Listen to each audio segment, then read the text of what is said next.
Veja, que crise que a gente está vivendo, né? Eu acho que seria meio que chover no molhado dizer que a gente vive uma crise muito peculiar. Eu estou com 65 anos de idade, desde que eu me lembre, tá certo? Como gente, um pouquinho antes de 68, 67, naquele momento que eu comecei a entender que o mundo existia, nunca, jamais passou pela minha cabeça a gente viveu uma crise como essa que a gente está vivendo, né? E eu tenho a impressão que ninguém nunca imaginou uma coisa dessa para valer, né? Tirando alguns pesquisadores, alguns cientistas que já vinham dizendo a possibilidade de uma pandemia, né? Outros estudos que já vinham adiantando a instabilidade do sistema capitalista mundial, tá certo? Enfim, você tinha alguns indícios que as coisas, tanto do lado, digamos, biológico, sanitário, não estavam indo bem, quanto do ponto de vista econômico. Mas eu acho que nunca ninguém imaginou uma crise dessa proporção, uma crise dessa intensidade e uma crise que resultasse num processo de concentração de renda e, portanto, de aumento da pobreza, numa velocidade, numa intensidade, tá certo, absolutamente inimaginável. Da mesma forma, eu diria para vocês também que não era imaginável as soluções que estão sendo propostas pelos grandes países capitalistas, né? Se vocês pegarem só, que eu acho que vamos dizer assim, é o mais indicativo, é o mais típico, né? E que parece que vai ser o modelo para os próximos meses, pelo menos, né? Que é o programa da presidência dos Estados Unidos de inserir 3 trilhões de dólares ao longo de 15 anos para fazer um processo de investimento lá, New Deal, tá certo? Como foi o Roosevelt na crise de 29, etc. Veja, é algo que ninguém imaginou possível isso, né? Se um pouquinho antes de começar a pandemia alguém dissesse que o governo americano ia colocar 3 trilhões de dólares assim no mercado, né, de dinheiro puramente assim, o Fundo Monetário Internacional, os bancos centrais, vão dizer, vai quebrar tudo, tá certo? Porque é uma quantidade de capital fictício que o sistema não comporta.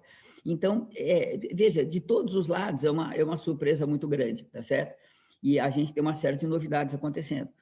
Veja, nesse momento, o que eu poderia dizer com vocês é que tem uma coisa que é certo, não tem nenhuma análise que seja feita hoje que não vai ter que ser refeita em pouco tempo, tá certo? É impossível, com tantas coisas acontecendo, com o velho sendo destruído com uma velocidade tão grande, o novo ainda não pintando no horizonte, né? Uma paralisia da classe operária mundial, que não quer dizer que vai ser para sempre assim, né? Mas constatando algo hoje, tá certo? Uma paralisia da classe operária mundial no sentido de ser o antagonista do capital, de estar em luta contra o capital, né? Isso tudo cria um clima que certamente, eu diria para vocês, se a gente se encontrar daqui a 3 meses, teria que falar, pessoal, uma série de coisas tem que ser revista. Daqui a 6 meses, muito mais, tá certo? Porque, de fato, é uma situação muito mutável, né? E se tem uma coisa que eu diria para vocês, que eu apostaria que vai acontecer, é que a situação tende a se tornar cada vez mais grave no curto prazo, né? Mas, ainda assim, isso é uma coisa que nós temos que esperar para ver, tá certo? Mas eu diria que tudo que a gente tem, eu vou tentar mostrar para vocês, tudo que a gente tem indica uma tendência a um agravamento, tanto do ponto de vista da intensidade, quanto do ponto de vista da expansão no mundo da crise, tá certo? Uma coisa absolutamente impressionante. Só para deixar vocês bem impressionados, deixa eu só dar para vocês um dado que saiu no The Guardian de ontem, tá certo? Para vocês ficarem completamente chocados. Veja, ontem o Brasil, pela primeira vez, ultrapassou 4.000 mortes num dia da Covid, tá certo? Bom, a China, durante a pandemia inteira, a China, o país China, tá certo? Que tem 2 bilhões de habitantes, tá certo? Aquele país, tá certo? Teve durante a pandemia toda pouco mais de 4.000 mortes, tá certo? A gente bateu a China, todas as mortes na China, a gente bateu em um dia, né? Então, vocês imaginam como a coisa está desigual e como a coisa tá certo? Como as contraditoriedades estão se ampliando, tá certo? Então, vamos partir daí, tá certo? O que está acontecendo com o mundo? Veja, se a gente olhasse o mundo em 2018, então, um ano e meio antes de começar a pandemia, se você lesse, né, os boletins que os bancos centrais tornam públicos, se você acompanhasse o The Economist, acompanhasse, né, o Wall Street Journal, lesse o New York Times, The Guardian, tá certo? O Frankfurt Zeitung, enfim, se você lesse os principais jornais, existia uma certa unanimidade, na divergência entre eles, existia uma certa unanimidade. O sistema estava sobrecarregado de capital fictício, era muito dinheiro circulando sem ter um respaldo na economia. Isso significa que esta bolha econômica estava prestes a estourar. em alguns setores econômicos, como a produção pesada na Alemanha, que é uma parte importante da economia alemã, em alguns setores, o Garcia entrou, alguns setores da economia norte-americana, tá certo? Alguns setores da economia chinesa já vinham entrando num processo recessivo, né? Mas a perspectiva era, nós vamos entrar, essa bolha vai estourar, e a gente vai ter uma crise que deve ser nos moldes da crise de 2008 ou um pouco pior, né? Ou seja, você tem uma crise generalizada, você tem uma ameaça de quebra dos bancos, do sistema financeiro, com isso, então, os bancos ameaçam fechar, e o jeito de segurar isso é injetar mais capital fictício para tentar segurar o que é possível segurar. Veja, todo o sistema estava se preparando para isso, todo o sistema mundial estava se preparando para isso, porque é mais ou menos consenso, tá certo, que isso ia acontecer. Claro, ninguém sabia exatamente o dia, a hora, a forma como ia, mas a probabilidade estava se tornando cada vez maior, e os grandes, digamos, atores econômicos, os grandes capitalistas, as grandes forças capitalistas estavam se preparando para isso, ativamente para isso, tá certo? O que significa que quando essa crise viesse, ela viria certamente propiciando lucros elevadíssimos para alguns setores e uma crise muito grande para outros. Mas seria uma crise generalizada, desemprego, etc, etc. Veja, na medida em que passou o ano de 18 e a gente entrou o ano do 19, essa avaliação de que a bolha ia estourar, ela vai se tornando cada vez mais intensa. Ao longo do ano de 19, há vários, principalmente o Banco Central alemão e o Banco Central americano, fizeram vários movimentos para tentar se preparar para uma quebradeira desta ordem, tá certo? Pela primeira vez, na Alemanha, os juros negativos, lembra? Juros negativos significa o seguinte, normalmente, quando você empresta dinheiro do banco, você paga juros. Quando você tem um juros negativo, é o oposto. Quando você tira dinheiro do banco, o banco paga um juro para você.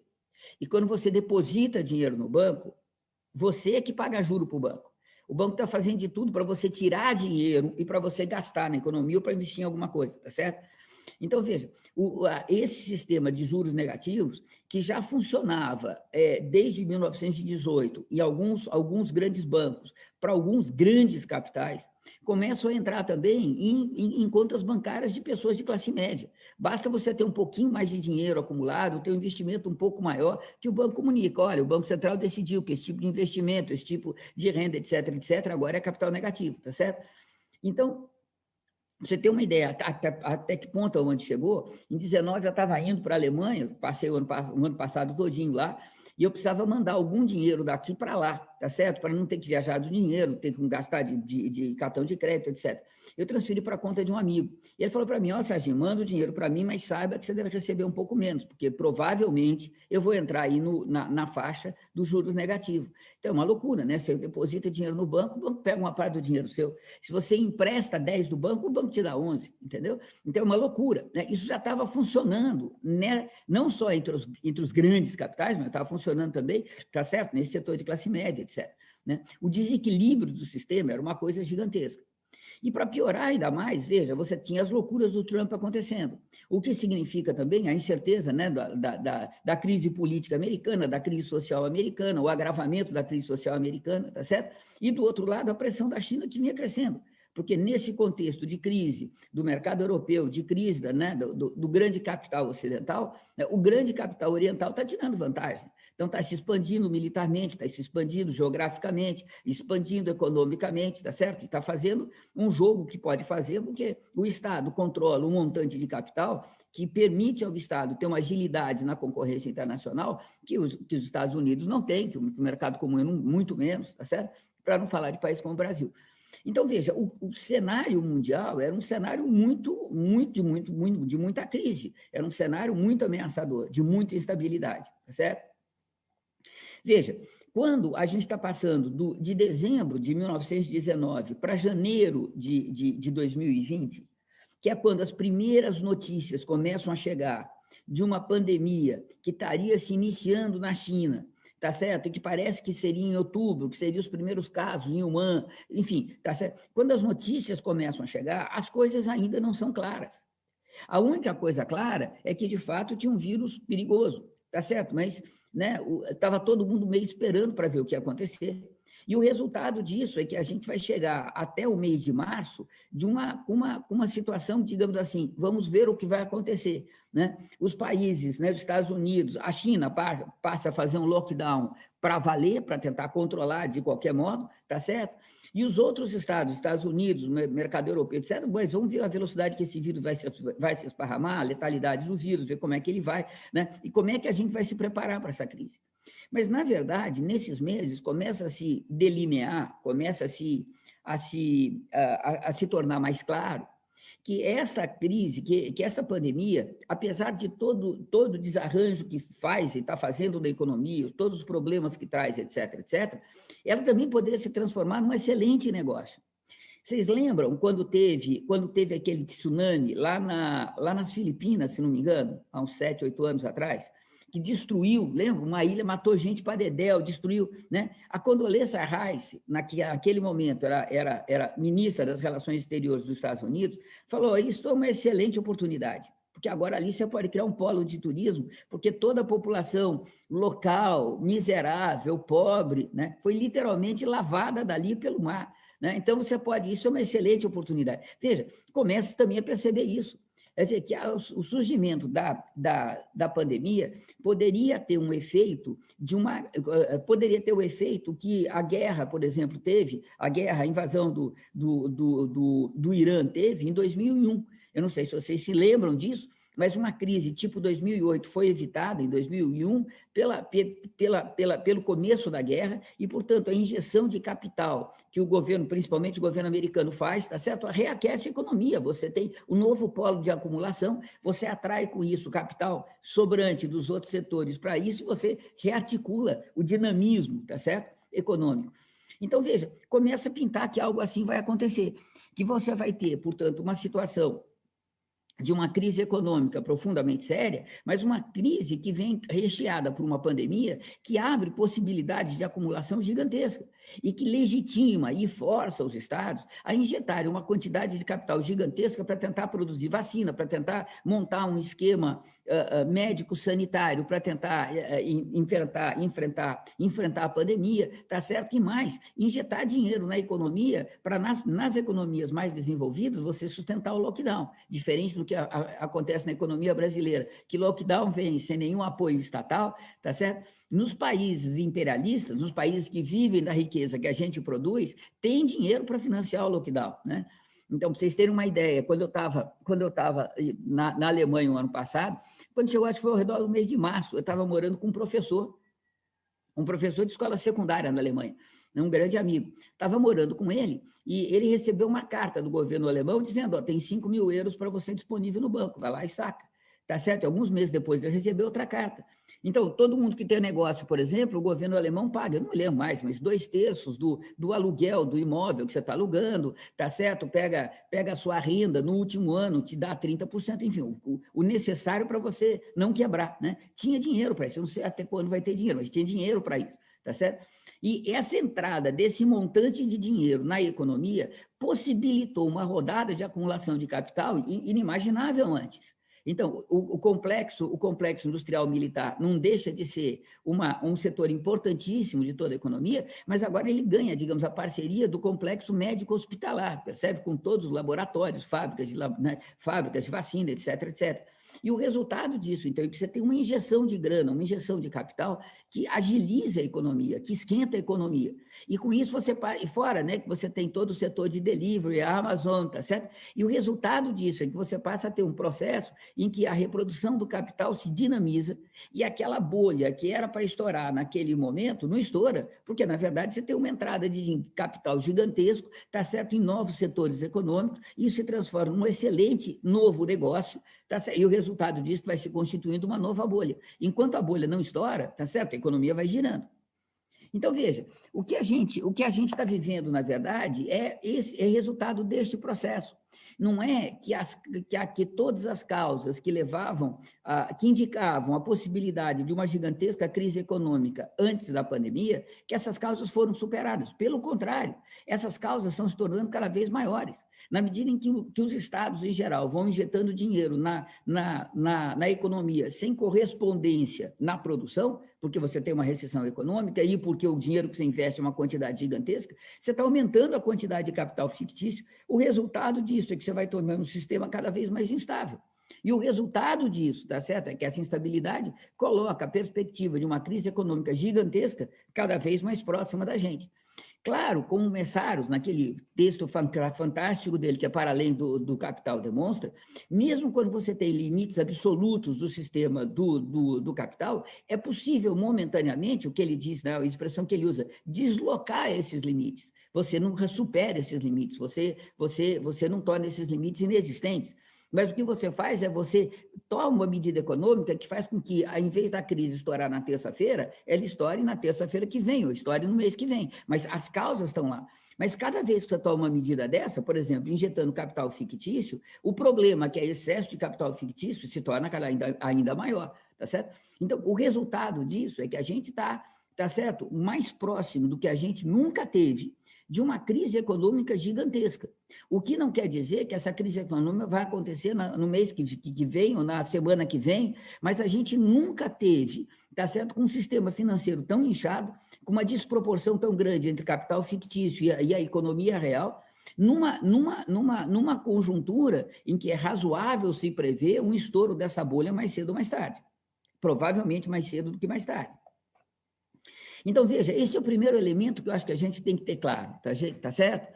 Hoje em dia é impossível aos grandes, como é que eles chamam? Os grandes atores internacionais, né? Aos grandes jogadores do sistema capitalista internacional, aos grandes capitais, é impossível se traçar uma estratégia que seja algo mais do que sobreviver à próxima semana, ao próximo mês, tá certo? Fazer uma aposta arriscada para você tentar ter uma rendabilidade maior e assim sobreviver na concorrência, tá certo?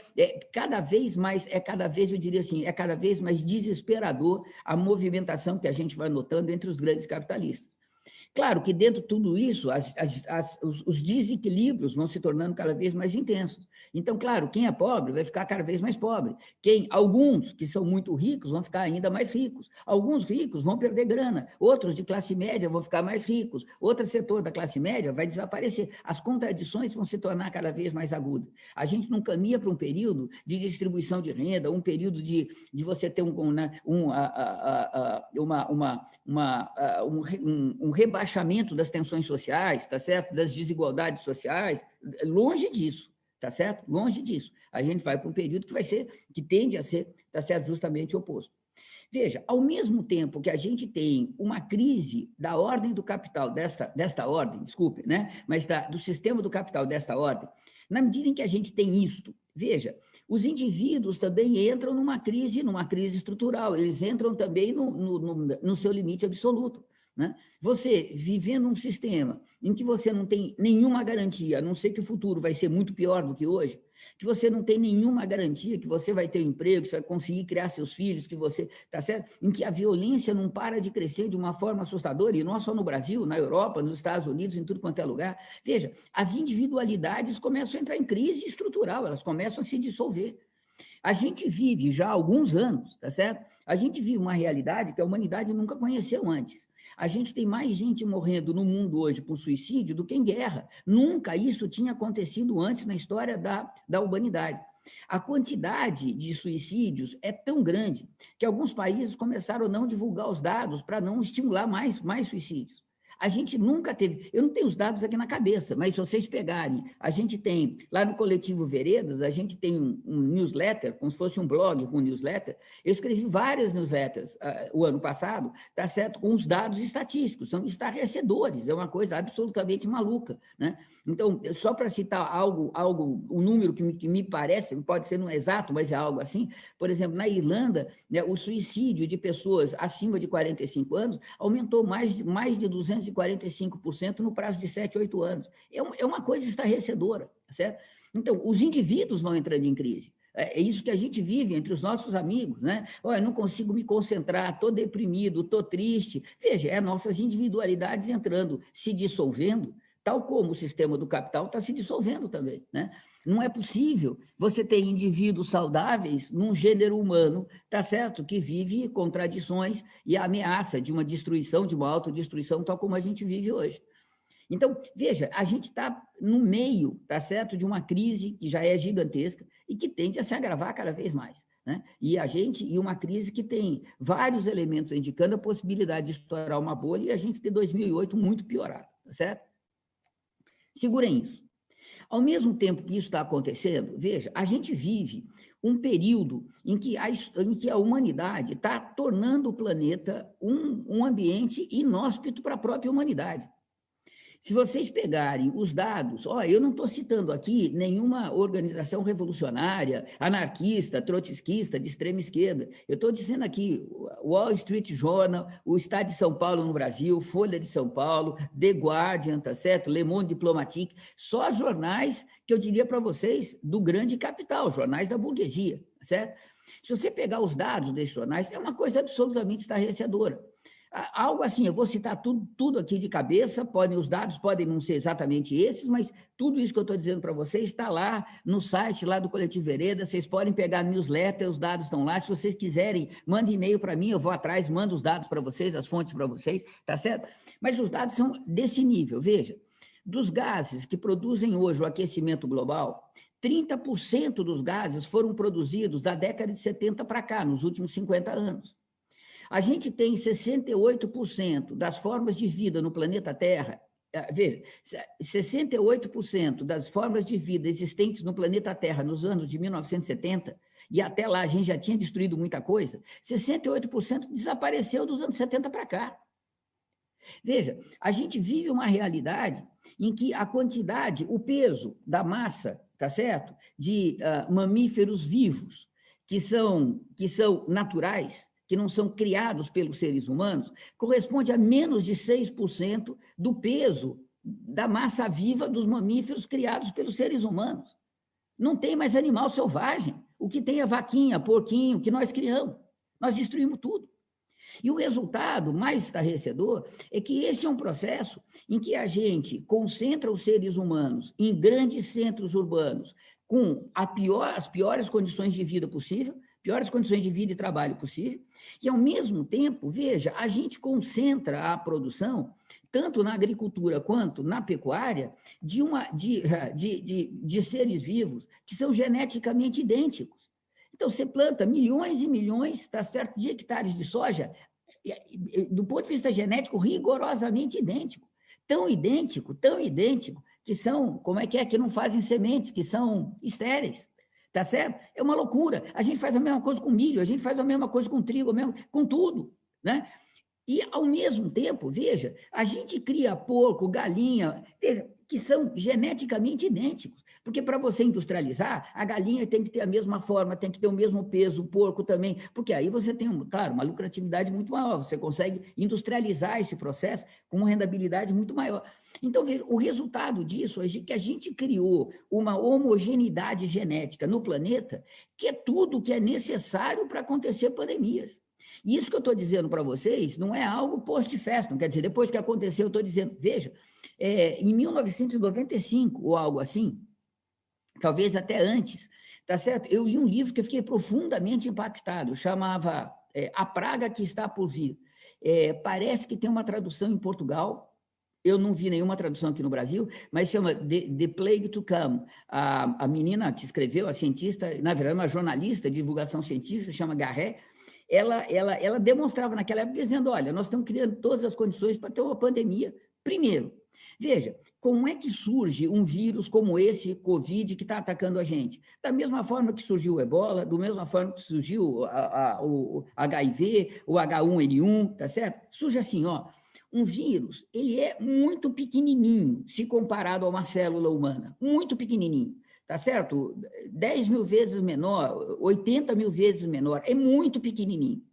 E ele sobrevive assim, o vírus é uma forma de vida muito simples, é uma camadinha de gordura com proteína, né, com uma moléculazinha de RNA, não é nem DNA, é RNA dentro dele, que tem o código genético. Então, um vírus desse, ele encosta numa célula E através dessa proteína que ele tem na membrana dele, chamada proteína T, ele dissolve a proteína da célula e injeta o RNA lá dentro, por osmose, não tem nada miraculoso, tá certo? O RNA entra lá dentro e encontra dentro da célula tudo que ele precisa para se reproduzir. O RNA é uma moléculazinha que, se você colocar o que ele precisa para se reproduzir ao redor dele, num copo, ele se reproduz, tá certo? Então, ele começa a se reproduzir. E, ao se reproduzir, ele vai reproduzindo a ele e vai fazendo ao redor dele uma camadinha de gordura e proteína, que é o vírus. E, com isso, então, dentro da célula, vão se reproduzindo milhares de vírus até que a célula explode, ela não aguenta mais. Quando ela explode, saem milhares de vírus pela corrente sanguínea, pelos vasos linfáticos e atacando outras células. O problema é que esse vírus é tão pequenininho e a gente, na natureza, tá certo? A gente é contaminado o tempo inteiro por uma série de vírus, por bactérias, e tudo isso vai entrando nas células da gente. Então, entra um RNA desse dentro de uma célula, entra um RNA de outros vírus dentro dessa célula, tá certo? Vê lá, vamos imaginar que você tem um trabalhador, como aconteceu em Yunnan, você tem um trabalhador trabalhando com animais silvestres, ou tudo parece que começou assim, né? Tem animais silvestres, entra um vírus desse dentro do corpo dele, entra em contato com um outro vírus dentro de uma célula humana, né? Com RNA de um outro vírus que tinha capacidade de transmitir entre os humanos, e aí você tem a erro lá na reprodução, a troca de material genético, surge um vírus, tá certo? Que tem a capacidade de contaminar a gente com uma doença que era dos animais. E na medida em que a gente criou essa homogeneidade genética, veja, surge um vírus desse, ele se esparrama com uma velocidade infernal. E toda vez que você tem um vírus desse se reproduzindo numa quantidade muito grande, acontece, isso é matematicamente calculável, acontece o que se chama de mutação. A reprodução do RNA dentro da célula, vira e mexe, ele dá erro. A maior parte dos erros são ruins para o vírus, ele morre. Mas alguns erros dão vantagem para o vírus. Ele se torna mais mortal, com uma capacidade de contaminação maior, etc, etc. Começam a surgir as variantes. Então, quanto mais esparramado o vírus, estatisticamente, você sabe que vai surgir muito mais variante. Então, veja, teve que ter toda a pandemia do ano passado se esparramar pelo planeta Terra para as variantes começarem a aparecer. E, a partir daí, agora aparece cada vez mais, porque esparramou, chegou num determinado patamar, você tem uma determinada quantidade tão grande de vírus que a probabilidade de surgir variantes é muito grande. Você não sabe quando nem onde vão surgir, mas é certo que vão surgir. Você pode até calcular, na média, no longo prazo, quantas variantes vão aparecer, tá certo? Porque você sabe a taxa de mutação, a taxa de erro na reprodução do RNA, etc, etc.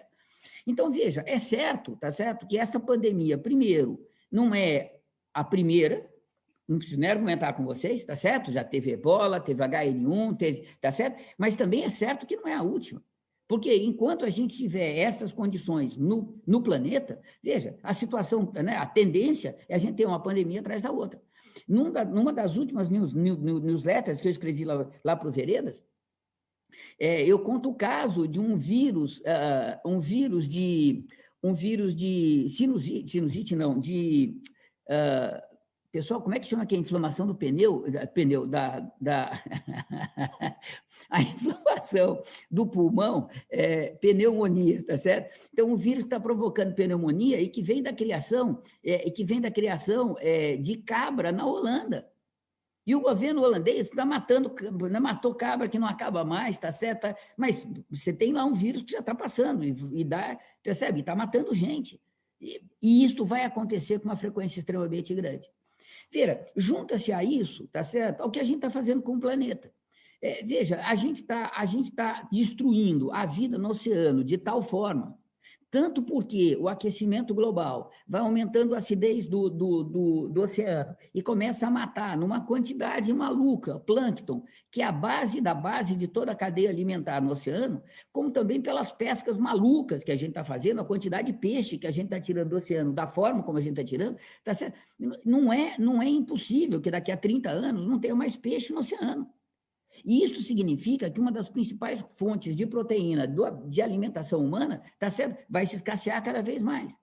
Veja, eu tenho 65 anos, eu vou ver isso ainda, tá certo? Isto que eu vou dizer para vocês agora, um polo norte sem calota polar.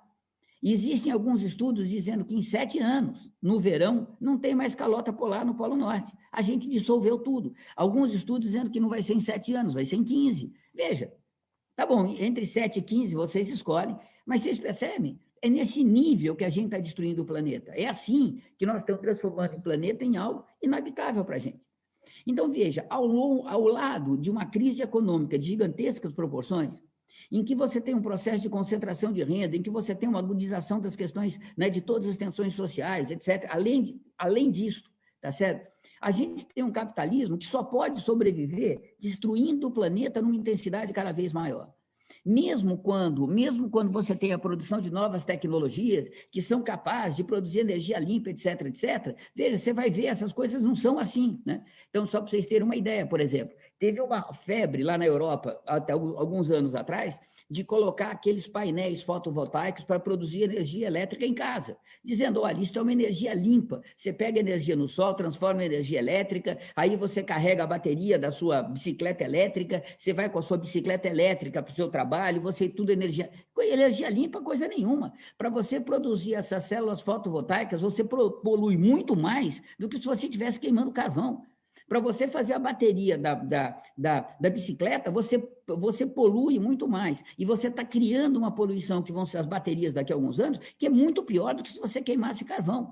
Na verdade, o que você tem é as velhas firmas capitalistas, tá certo? Para ganhar dinheiro, inventam novos produtos.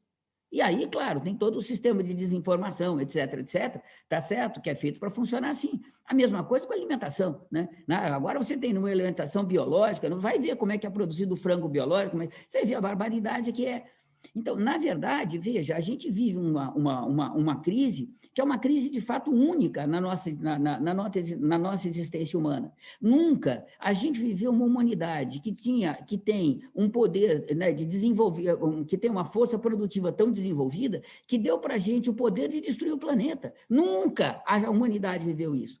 Agora, isto está certo no momento histórico em que a única forma de você manter o capitalismo girando é você destruir o planeta cada vez mais.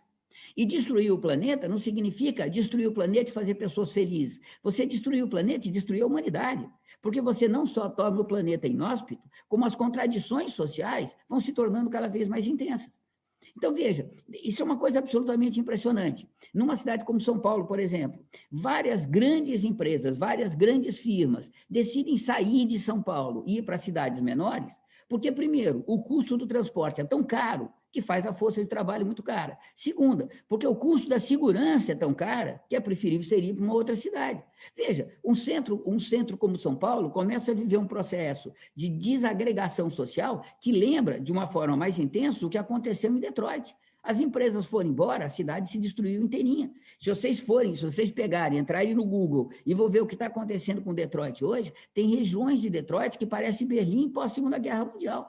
Tá certo? Aquilo foi totalmente arrasado, porque as pessoas foram embora, não tinham mais o que fazer lá, né? E você não tem, de fato, o que fazer. Né? A cidade, no capitalismo, é um polo de produção industrial. Se a indústria vai embora, o que você vai fazer com aquele espaço geográfico? Né? Então, veja, a gente vive um momento de crise total e completa. Não tem nada, absolutamente nada. De time de futebol, a corrida de motocicleta, sistema financeiro internacional, ao posto de saúde aqui da esquina, tá certo?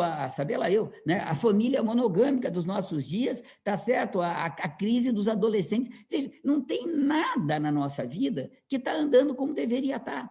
Não dá para a gente chegar e falar, pessoal, está tudo muito ruim, mas pelo menos, né, o arranca-toco de Betera, esse time de futebol genial, veja, isso está indo muito bem. Nem isso tem mais. Nem isso tem mais. Né? Então, a gente vive uma crise que, de fato, é de gigantescas proporções. Se a gente olhar do ponto de vista histórico, veja, o que a gente está vivendo hoje? A gente está vivendo o fim de um modo de transição. Desculpem, o fim de um modo de produção.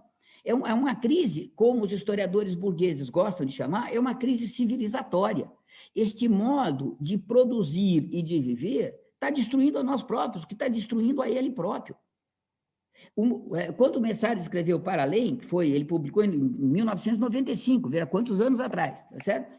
Ele dizia, a gente já vive um período de transição. Esse modo de produção está destruindo a si próprio.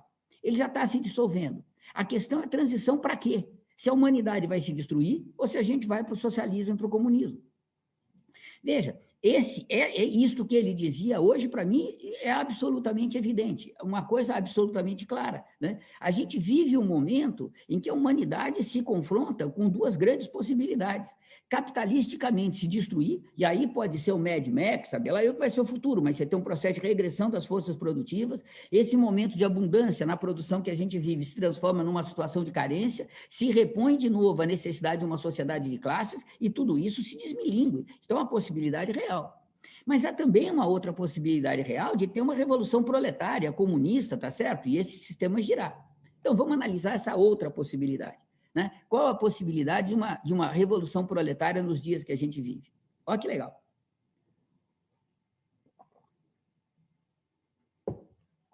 Se a gente pegar a história das revoluções, vocês vão ver uma coisa muito interessante. Se vocês pegarem a primeira metade do século XX, então, entre 1905, aquela primeira Revolução Russa, lembra?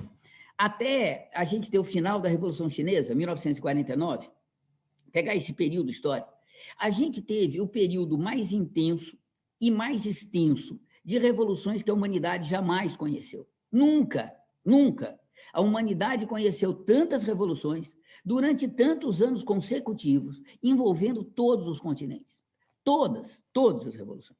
Vejam, e eram revoluções que tinham uma qualidade muito impressionante. A enorme parte delas eram dirigidas por partidos comunistas que se propunham a superar o capitalismo, ou eram dirigidos por forças ainda mais fortemente anticapitalistas, mais radicais, tá certo? Como os anarquistas, como algumas organizações marxistas de extrema esquerda, etc., todos propondo a superação do capital. Veja, as revoluções foram lideradas por todas as vertentes políticas importantes do pensamento revolucionário que vocês podem imaginar. A gente teve movimentos revolucionários importantes com trotskista na cabeça, anarquista na cabeça, tá certo? Com stalinistas vários, com maoístas vários, tá certo? Todas. E todas as revoluções, sem exceção alguma, não foram capazes de abrir a transição ao socialismo. Todas elas, várias delas foram politicamente vitoriosas, né? Os setores revolucionários tomaram o poder, né? Destruíram as velhas classes dominantes e recriaram o poder do capital lá dentro, de uma forma muito mais desenvolvida e avançada do que as velhas classes dominantes fariam, mas não foram capazes de superar o sistema do capital de modo algum. Então, vocês pegarem, por exemplo, as grandes vitórias revolucionárias, vocês pegarem a Rússia, depois a União Soviética, pegarem a China, pegar o Vietnã, etc., todos eles se transformaram em países inseridos no sistema capitalista, no sistema mais pleno possível.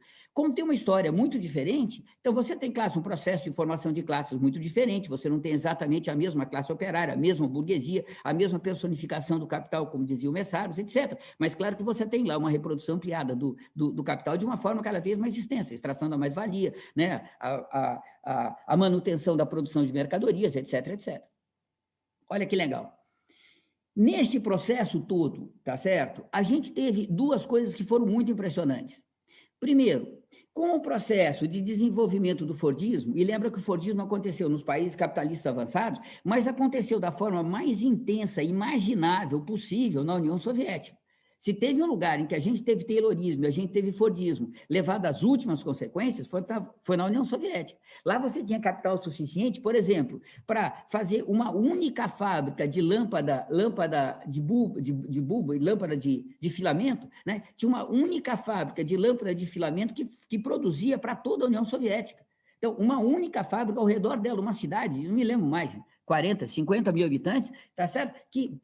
Veja, não dá para você ter uma concentração de produção do mesmo produto numa quantidade, tá certo? Era uma loucura, né? Então, neste processo de desenvolvimento, você teve também o desenvolvimento, principalmente nos países capitalistas ocidentais, da chamada aristocracia operária. E o resultado disso foi muito cruel para a classe operária.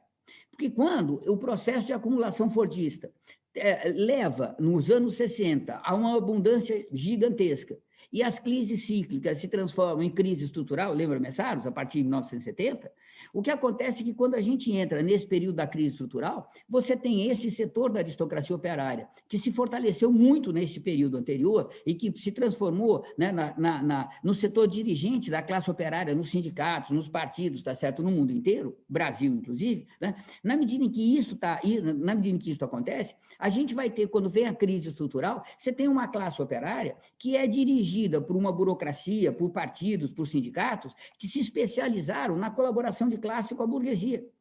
Então, no momento em que a única atitude da classe operária possível é dizer o seguinte, olha, com a crise estrutural do capital, acabou essa história. Vocês não vão demitir ninguém, não vai ter toyotismo, a gente vai segurar, tá certo? E se vocês demitirem um operário, a gente ocupa a fábrica, tá certo? Em vez de ter uma atitude como essa, né, a colaboração de classe leva os sindicatos, partidos a fazer justamente o oposto. Então, eles entravam, isso eu via acontecer em São Paulo, tá certo? Eles entravam nas fábricas e falavam, olha, vocês podem escolher. Se vocês decidirem, não vão mandar ninguém embora, não tem reestruturação produtiva, não entra nova tecnologia, se vocês decidirem isso, o sindicato apoia, mas saibam que daqui a 3 ou 4 anos essa fábrica vai à falência, porque não vai aguentar a concorrência, e todo mundo perde o emprego. Agora, se a gente fizer um processo negociado de demissão, esse pessoal que for demitido, a gente, né, coloca as pessoas mais jovens, não casadas, etc. Esse pessoal recebe um dinheiro maior do que receberia normalmente. Vai para o sindicato, a gente faz um curso de empreendedorismo, vai virar tudo grande empresário. Veja, não é muito melhor do que a gente percebe. Então, os próprios sindicatos, tá, os próprios partidos, PT, enorme responsabilidade nisso, tá certo? Jogam um papel de desmontar a classe operária. Toda a reação possível da classe operária, né? E isso vai acontecer no Brasil, mas acontece no mundo inteiro. Estou dando um exemplo aqui, mas acontece no mundo inteiro. Então, o resultado disso, veja, que quando se agudiza a crise, a gente tem uma classe operária que tem, nas suas principais lideranças, defensores do capital e não defensores dos interesses proletários. E, a partir daí, claro, como é que você pode ter um processo revolucionário se você não tem nenhuma força revolucionária se propondo a fazer a revolução? Explosões acontecem, mas as explosões não são revolução. A revolução tem que ser a conjunção de uma grande explosão com uma direção revolucionária, senão não avança. Essa é, pelo menos, a história até esse momento. Pode ser que o futuro demonstre outra coisa.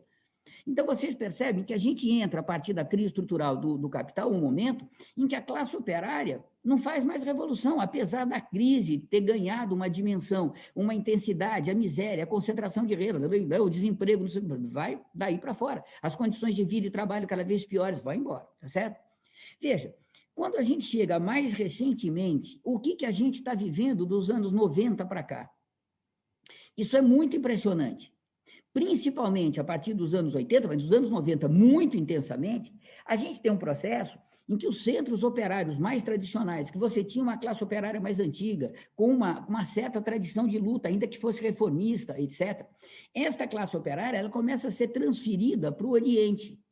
Então, você tem o grosso é exagero, mas uma boa parcela do parque industrial, a maior parte do parque industrial inglês, uma boa parcela do parque industrial europeu e uma boa parcela do parque industrial americano se transfere para a Ásia. E o resultado disso é que você tem na Ásia o surgimento de uma classe operária, que é uma classe operária que vem do modo de produção asiático e que não tem nenhuma tradição de luta operária, pelo contrário, é uma tradição camponesa, tá certo? De resistência camponesa, mas que não tem nenhum dos elementos necessários para converter esta recém-classe operária, nova classe operária, num poder de luta ofensivo contra o capital com um poder considerável. Então, claro, você tem lutas, você tem explosões, você tem greve, mas você percebe, é uma classe operária que carece da possibilidade, pelo menos até o momento, de se transformar num sujeito revolucionário ativo contra o capital. Se vocês pegarem num país como o Brasil, algo semelhante está acontecendo. Veja, se vocês pegarem o que aconteceu em São Paulo, Belo Horizonte, Rio de Janeiro, né, aquela classe operária que fez as greves de 78, 79, etc., praticamente desapareceu.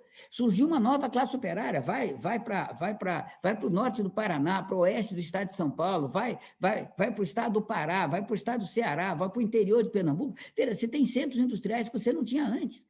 Mas são centros industriais com uma classe operária, que é uma classe operária de primeira geração. Por exemplo, aqui em Pernambuco, né, você tem uma parte da classe operária que ainda vive no campo. Então, por exemplo, se vocês pegarem Turitama, que é um centro importante da indústria de confecção, faz 20% da produção de jeans do país, etc., algo grande, tá certo? Se você for lá, é assim, ó, o cara trabalha quando tem demanda, tá certo? Ele está trabalhando. Quando não tem demanda, ele volta para a casa dele, vai viver do salário de desemprego, vai viver da caba que ele cria, percebe? Ele é semicamponês ainda, né? Então, você tem também, em países como o Brasil, né, o surgimento de um setor da classe operária, que é um setor da classe operária que não tem experiência de luta, que não tem liderança, que não gera liderança, né, e que, portanto, fica um setor muito paralisado, que busca, quando tem uma crise econômica, alternativas individuais, não alternativas coletivas para sobreviver à crise.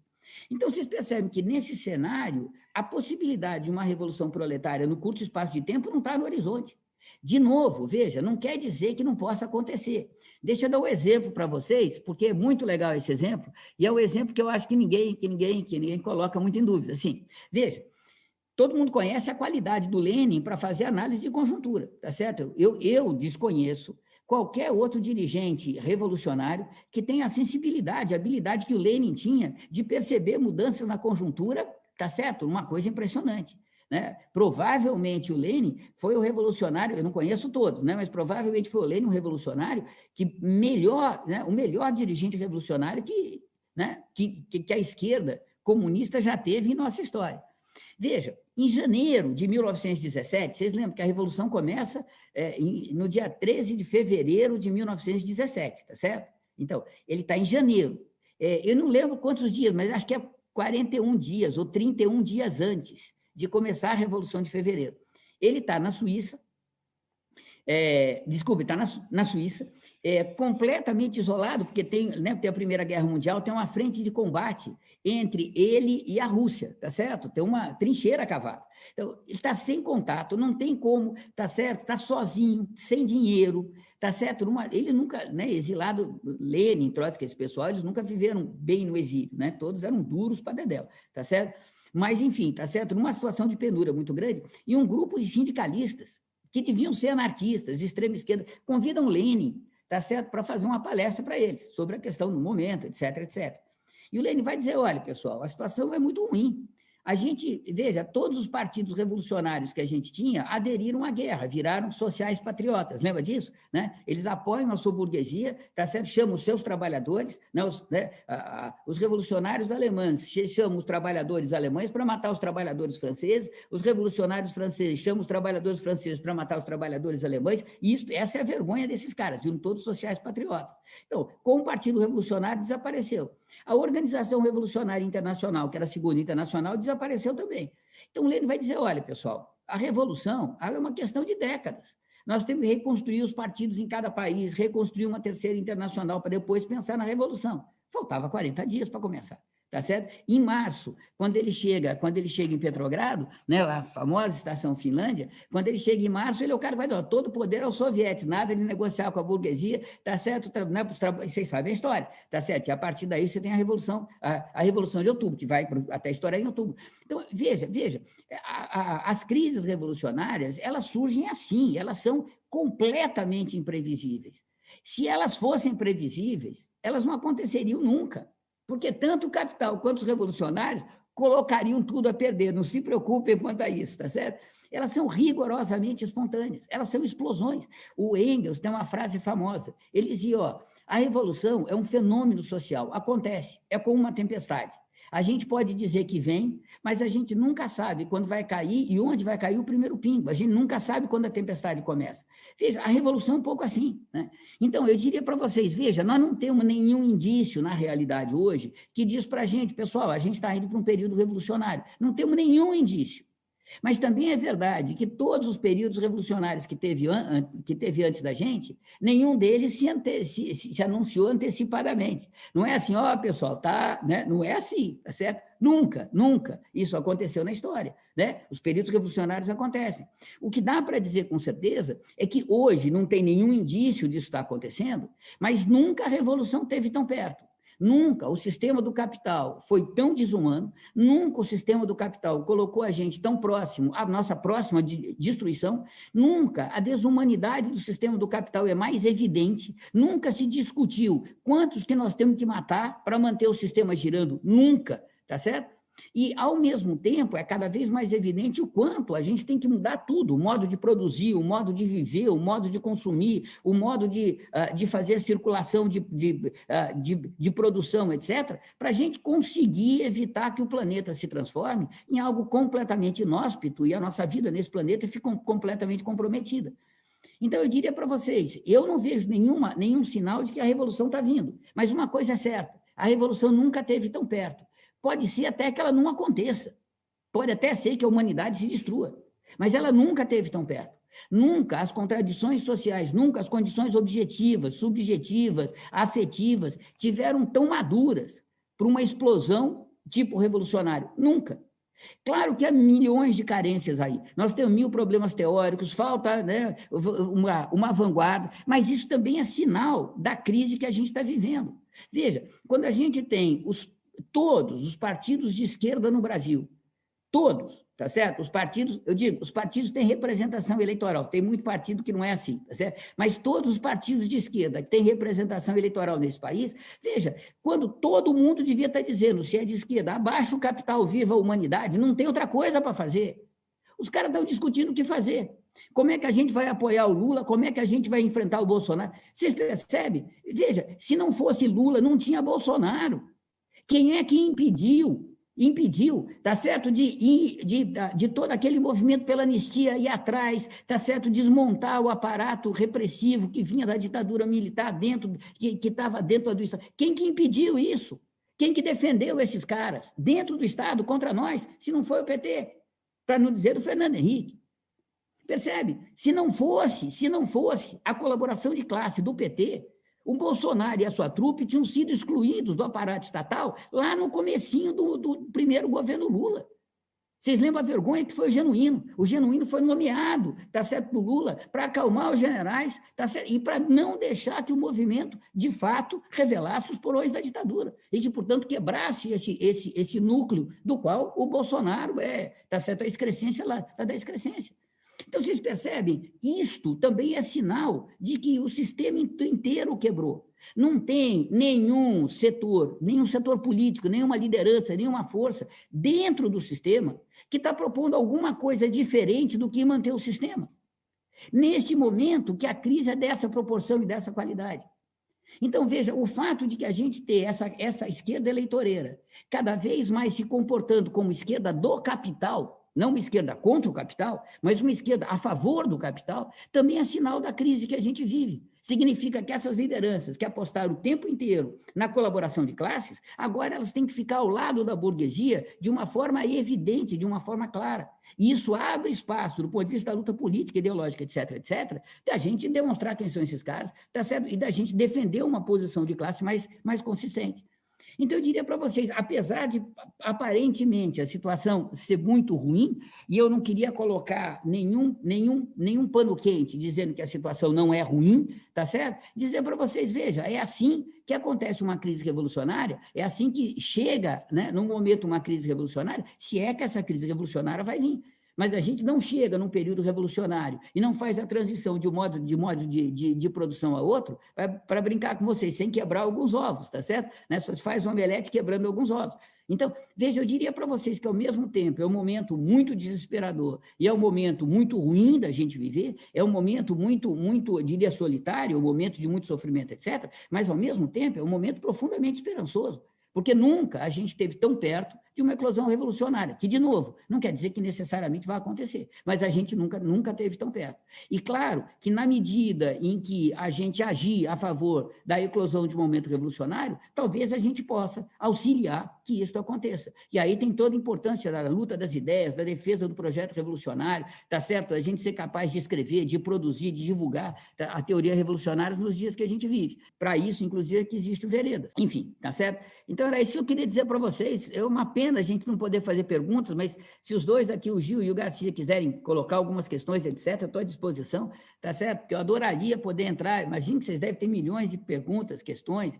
Claro, minha exposição também pode não ter sido lá muito clara, então esclarecer algumas dúvidas, seria um maior prazer. Então, se vocês dois quiserem rolar umas perguntas aí, mandem ver.